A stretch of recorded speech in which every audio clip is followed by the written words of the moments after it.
Assalamualaikum warahmatullahi wabarakatuh. Saya Muhammad Fauzan Ibrahim dari kelas 12 MMA. Di sini saya ingin mempresentasikan tentang dunia industri. Kebetulan saya nomor urut 22, nomor urut absen 22. Jadi saya kebagian dalam materi industri, dan sekarang saya akan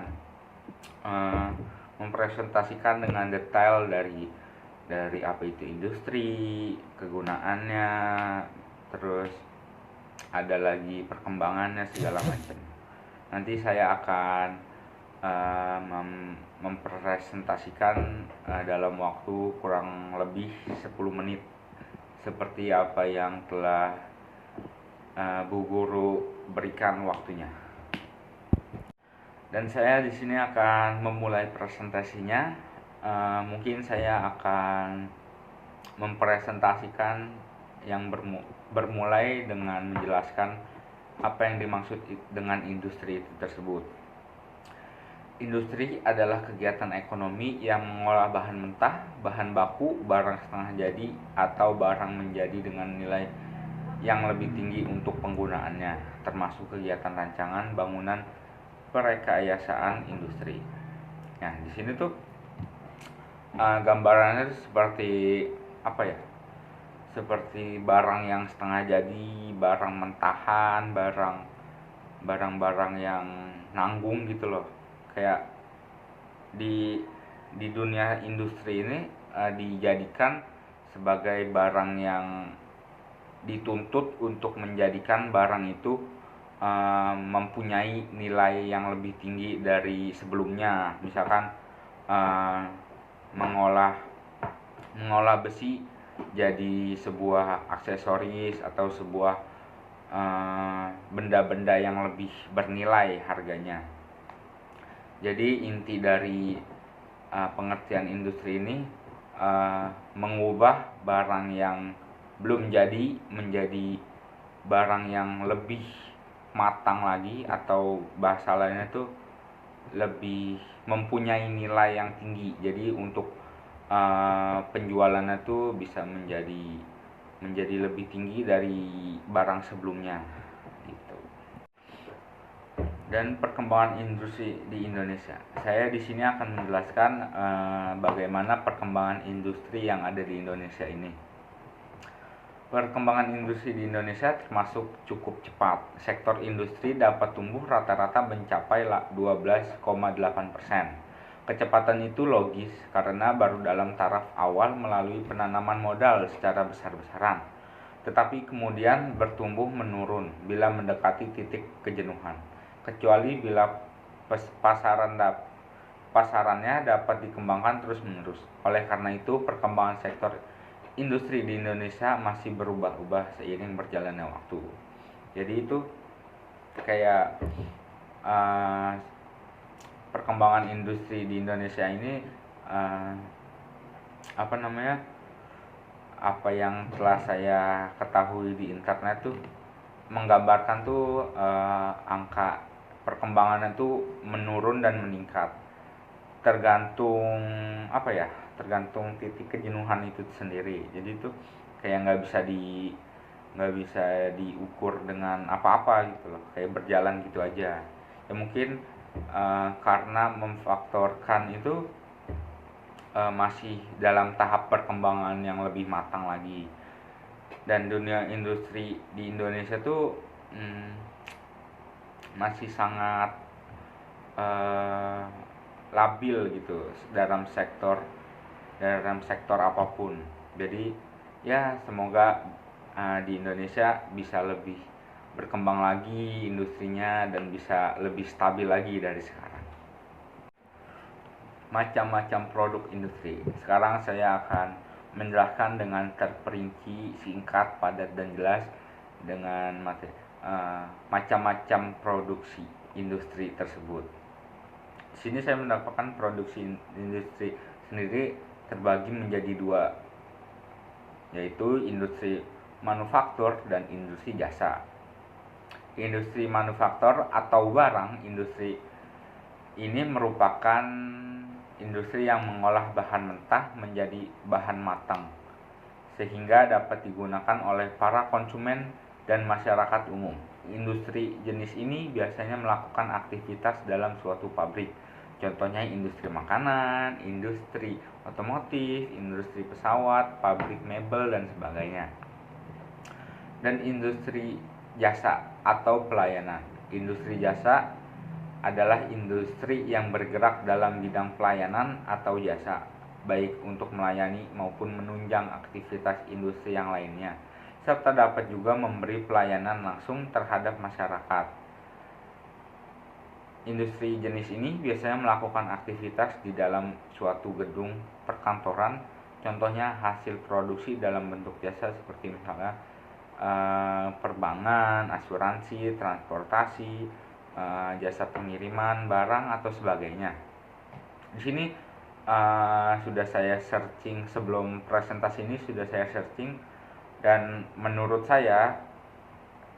analisa saya itu yang membedakan industri manufaktur atau dan industri jasa itu, industri manufaktur itu dia menghasilkan barang yang lebih layak, bukan lebih layak ya, kayak mengupgrade barang itu sendiri dari barang baku menjadi barang yang bisa digunain masyarakat umum. Contohnya kayak besi yang singkat itu, besi yang itu bisa jadi alat jemur atau jemuran pakaian segala macam, dan masih banyak lain. Dan industri jasa itu kayak lebih mengementingkan tuh jasanya gitu loh, kayak jasa karyawannya segala macam dengan ituin orang lain lah gitu, kayak misalkan berjasa buat orang lain, misalkan di bank, asuransi, transportasi, dan jasa pengiriman, seperti kayak kita memerlukan untuk mengirim barang ke sana. Nah, industri jasa itu menyediakan jasanya untuk mengantarkan barang kita ke konsumen sana gitu. Jadi kita nggak usah repot-repot harus nganterin ke sana lagi. Jadi udah ada jasanya dari industri jasa ini tersebut gitu. Lanjut ke macam-macam industri berdasarkan proses. Industri salah satunya berdasarkan proses produksinya yang sering disebut dengan industri hulu dan industri hilir. Berikut penjelasan masing-masing. Industri hulu merupakan industri yang hanya melakukan proses pengolahan bahan mentah menjadi produk antara setengah jadi, ataupun dengan kata lain hanya menyediakan bahan baku proses pengolahan industri lainnya. Contohnya industri kayu lapis, pabrik mesin, pabrik baja, dan lain sebagainya. Industri hilir ini merupakan industri yang mengolah bahan setengah jadi menjadi produk jadi. Setengah jadi itu menjadi barang yang lebih matang dan lebih jadi dia mengupgrade gitu. Industri ini menghasilkan produk yang telah siap digunakan oleh masyarakat. Contohnya industri makanan, otomotif, pesawat, pabrik kabel, dan khusus industri migrasi lainnya gitu loh. Kayak kesimpulan dari kedua industri berdasarkan proses ini, menurut saya kayak yang saya tangkap, industri hulu tuh seperti kayak supplier gitu loh, kayak dia yang menyediakan barang-barangnya, dia yang menyediakan bahan bakunya, dia menyediakan bahan dasar untuk pembuatan lain-lainnya, kayak dia menyediakan kayu, pabrik besi segala macam. Dan sedangkan industri hilir ini merupakan industri yang mengupgrade barang-barang dari industri hulu itu. Misalkan industri hulu ini menyediakan kayu, dan industri hilir ini yang mengupgrade kayu itu menjadi barang yang siap jadi dan siap untuk dipakai masyarakat. Contohnya meja, kursi, gantungan baju, dan masih banyak lainnya itu. Lanjut ke pembahasan macam-macam industri berdasarkan bahan baku. Selain berdasarkan proses, adapun berdasarkan bahan baku yang digunakan, yaitu dapat dibedakan menjadi industri ekstraktif dan industri non ekstraktif. Industri ekstraktif ini adalah merupakan bahan bakunya diperoleh langsung dari alam. Misalkan industri dari pertanian, perikanan, kehutanan, peternakan, dan pertambangan. Seluruh industrinya bergerak pada bidang dengan bahan baku utama dari hasil alam tersebut diklasifikasikan sebagai industri dengan bahan baku ekstraktif. Jadi di sini industri ekstraktif itu dia memanfaatkan atau menyediakan barang-barang atau kebutuhan yang murni dari hasil alam, hasil pertanian, perikanan, segala macam. Jadi kayak murni dari alam gitu loh. Maksudnya bukan dari alam alam luas yang bukan dari kita gitu loh. Maksudnya kayak hasil penangkaran lah, entah penangkaran pertanian, penangkaran peternakan, segala macam. Pokoknya yang tersedia di alam lah gitu. Ya, tapi kita mengupgrade sebagai sebuah industri gitu. Dan industri non ekstraktif, industri ini mengolah lebih lanjut hasil industri lain. Misalnya industri kayu lapis, permintaan dan kain. Jenis industri ini memfasilitasi Anda sebagai menuju kebutuhan sehari-hari seperti kebutuhan furniture, kebutuhan pakaian, sampai kendaraan. Nah, di sini industri non ekstraktif itu dia sedikit mengupgrade gitu loh. Kayak mengupgrade dari bahan misalkan pohon dijadiin kayu, ataupun pohon dijadiin kain, dijadiin pakaian. Jadi itu bahan bakunya udah di-upgrade setengah jadi ataupun sudah jadi di dalam industri non ekstraktif ini.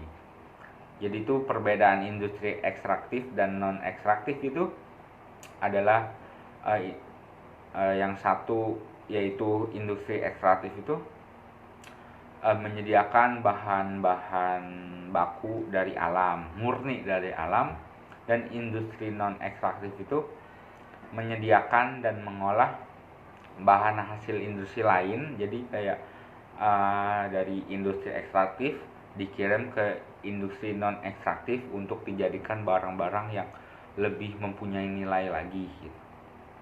Jadi sedikit di-upgrade. Dan sekarang saya akan memberikan contoh-contoh industri manufaktur. Di sini saya mempunyai 4 contoh industri manufaktur. Pertama, ada PT Indofood Sukses Makmur. Dia menjalankan industri di industri makanan. Dan di sini juga ada PT Astra Internasional. Dia berbidang di industri otomotif. Di sini juga ada PT Kalib Pharma. Dia ada di bidang farmasi. Terus juga yang keempat dan terakhir, PT Pismatex Tekstil. Dia industri di bidang tekstil. Selain contoh-contoh industri manufaktur, di sini juga saya akan memberikan contoh-contoh industri jasa. Yang pertama ada PT JNE, dia jasa pengiriman barang. Ada PT Garuda Indonesia, dia jasa transportasi. Ada PT Jasa Marga, dia kurang lebih sama seperti JNE, mengantarkan barang maupun perorangan. Ada PT Telekomunikasi Indonesia, dia menyediakan jasa-jasa telekomunikasi yang ada di Indonesia. Dan selesai saya dalam mempresentasikan materi tentang dunia industri, dan sekarang saya akan memberikan kesimpulan saya sendiri. Jadi penjelasan di atas tentu tidak dapat menyimpulkan bahwa dunia industri memiliki pengaruh bagi kehidupan dunia saat ini. Tanpa adanya perindustrian, maka kebutuhan masyarakat tidak akan tercukupi, karena sebagian besar kebutuhan masyarakat berasal dari kebutuhan industri atau berasal dari hasil industri, seperti makanan, aksesoris, konstruksi, bangunan, teknologi, perbankan, jasa pengiriman, dan masih banyak lainnya. Mungkin itu saja kesimpulan atau materi yang saya berikan tentang dunia industri. Kurang lebihnya mohon maaf bila ada kata-kata yang belibet atau kata-kata yang kurang jelas untuk ibu pendengar atau ibu mencerna. Saya Muhammad Fauzan Ibrahim dari kelas 12 MMA nomor absen 22. Berterima kasih untuk telah menyampaikan atau telah diberi kesempatan untuk mengerjakan tugas ini. Kurang lebihnya mohon maaf. Wassalamualaikum warahmatullahi wabarakatuh.